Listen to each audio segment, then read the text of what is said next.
guys, how you doing? Welcome to a dozen VeeJay records that I love, and we're just talking jazz. VeeJay is in a lot of different things, from soul to pop to making release of early Beatles music. There's a cool old VeeJay record label. VeeJay is of course from the American Midwest, Chicago area loosely, and they dive into jazz pretty hardcore in 58, 59, have a pretty great roster for a small window, and probably release about 40, 50 jazz titles. I have most of the ones I want, probably about almost 40 of them. This is one of the first things they do, number 1005.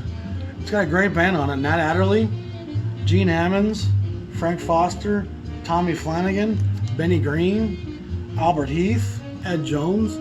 So it's a real swinging, new modern recording that they kind of shatter their way into the jazz world with. A great little record. This has a second edition of it with a different cover, so do be careful. But if you, this is only, Gene Ammons only made this one record, so if you keep that in mind, you won't buy the same one twice. Again, absolutely great lineup, great tempos, really cooks. This is modern and bebop as what's going on at Blue Note and Prestige at the time. Hard bop, sorry. And what's great about a record like this is you can get this for under 40 bucks. You know, I've seen it for as little as 15 bucks and less. So a great record to find. If you stumble on it, I would recommend you grab that, just based on who's on there alone. Again, there's that great old VeeJay first era label. They changed it a few times. One of my favorite album covers in the history of jazz is this Paul Chambers record. And Paul Chambers, of course, plays bass on almost every important jazz session from 55 to 65 or so. He's the giant of a guy, probably 6'4". Just handles that bass business, man. Always plays in the pocket. Always is a groove-centered feel guy. If Paul Chambers is on a record, it's not going to be avant-garde. It's going to be something you can tap your foot to. On this record, he brings in Cannonball Adderley, who was probably across town at Emersy at this point still, just like Nat was in that first one. Wynton Kelly on the piano, who's also on VeeJay at this point. Philly Joe Jones plays on the drums, and a young Freddie Hubbard. And Freddie's already got the fire of Clifford Brown. And I think I've said before, I think Freddie Hubbard's probably the most fiery, virtuoso player on the trumpet after Clifford Brown. And he does all things really well, from ballads to mid-tempo to the blues to playing blistering hard bop. Freddie Hubbard can do it. And then Jimmy Cobb's on the drums. Just a great album cover. You know, go. And I think pretty early on, VeeJay is stating that we're not kind of just playing, we're going to really try to make some important jazz recordings. That's the famous label that you'll know from Beatles records, which they go to in probably 59 or 60, maybe even a little later than that. But this is a great Wynton Kelly record. Wynton Kelly makes probably 5 records on VeeJay. And so when I'm pulling out a dozen records here by VeeJay, I'm probably going to show you 2 different Wynton Kelly records, because I love Wynton, and there's just not a huge discography there to choose from. This also has Philly Joe Jones on it, Lee Morgan, a young Wayne Shorter, and Paul Chambers. So if you look at that lineup, it's going to have parallels to what's happening at Blue Note. And Shorter, Chambers, Morgan, Philly, Wynton Kelly, all of them are Blue Note musicians. You know, so these records are absolutely of high quality musicianship, high quality recordings, top of the mark players.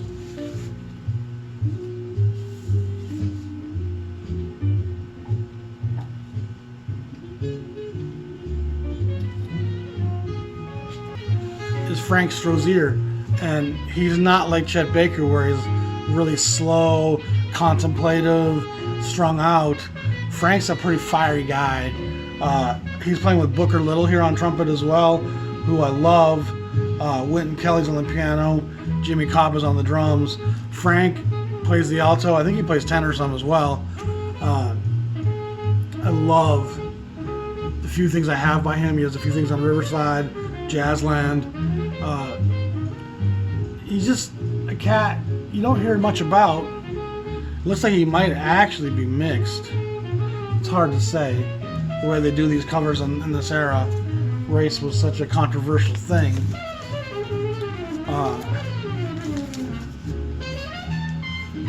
That's Lee Morgan. So again, you're seeing the level. What was it? Sorry, Booker Little. My bad. Early in the morning.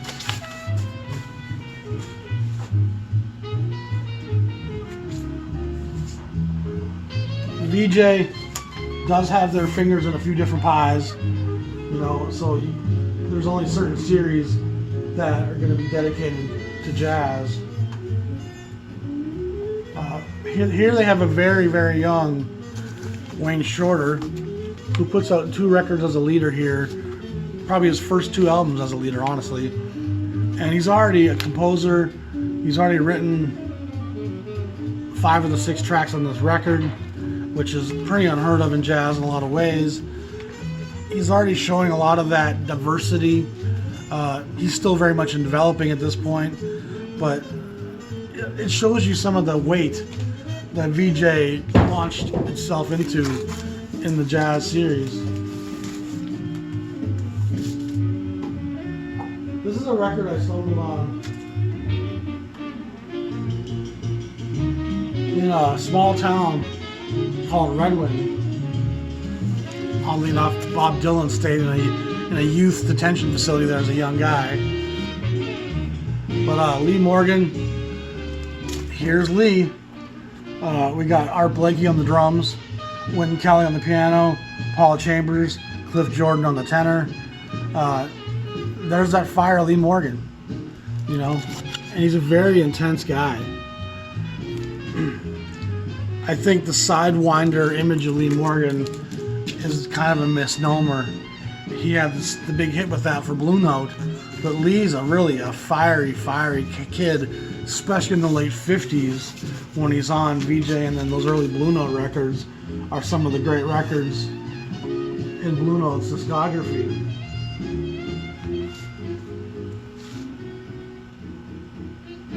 This is the young Louis Hayes. He's one of the great drummers of the hard bop era.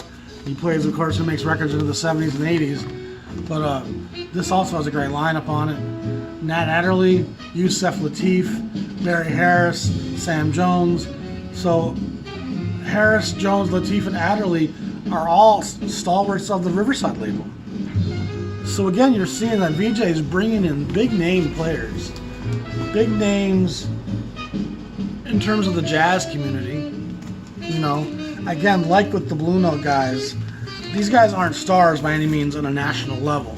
These guys are all very much regional jazz circle names that in hindsight we look back and go, God, they're all giants. But most of the real giants in jazz at this point are still all at Verve Records. Here's a second Wynton Kelly record. I like this record a lot. I like all Wynton Kelly's records, honestly. My favorite jazz to listen to on Pandora is a Wynton Kelly station I have. It brings up a lot of great stuff. If I can't listen to my vinyl, I pretty much always put on my Wynton Kelly Pandora station, and they play everything from Gene Harris to the Three Sounds to Ray Brown on Concord to Wynton Kelly, Red Garland. It's perfect for my taste. Great band on this one as well. And of course, it's in Japanese, so I can't even tell you the band off the top of my head.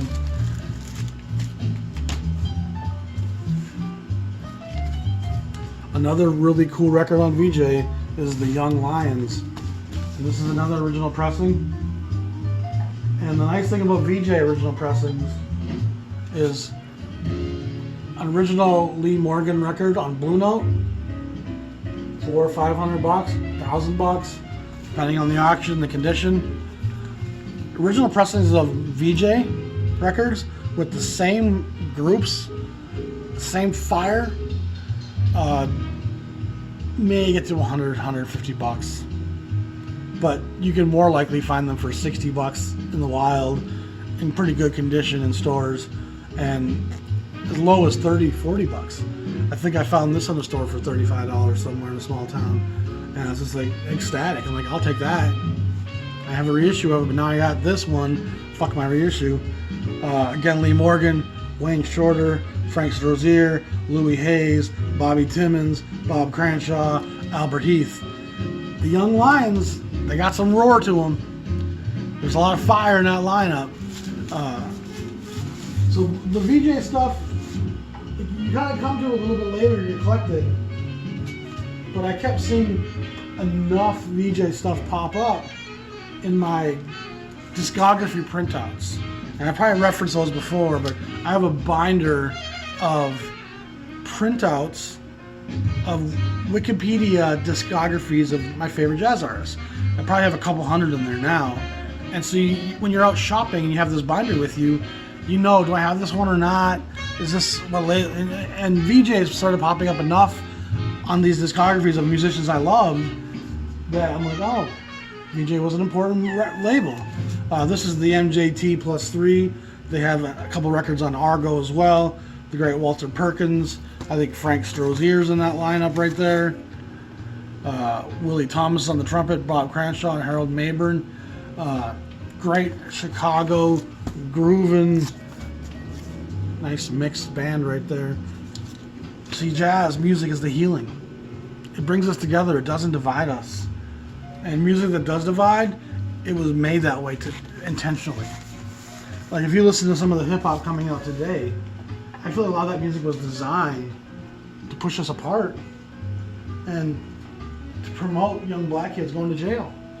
When you make a young black kid want to have a Lamborghini and tell him that if he doesn't have diamonds, he's not going to get pussy, that kid's going to have a tough life, you know? And so I think it's a real shame and a disservice when the trap artists today are making these rap records that are promoting a lifestyle that's so far removed from the potential of the average black youth. But if you feel like I need to get these things to get pussy, if I don't got a Ferrari or a Lambo, I'm in trouble. It's going to be a long, tough life for you, and you're probably going to end up in jail. And there's such a corruption in big business that I feel like they tried to fight the music and tried to ban the music and label the music. It just made it powerful. So they just bought it out and changed what it said. And it went from fighting for freedom to selling you fucking shoes and cars. What a tragedy. Again, Winnipeg, the town I lived in the 80s when I was in my teen years. It's a cold prairie city, man. You know what I mean? You ain't that far from Moscow when you're in Winnipeg. You know, you're on the steps of Russian steppe when you're living in Winnipeg. It's flatter than a third-grade beauty pageant, my friend used to always say. It's a tough place, but it has a charm to it as well, and it's got a really hot summer. Winnipeg got a great jazz festival, actually.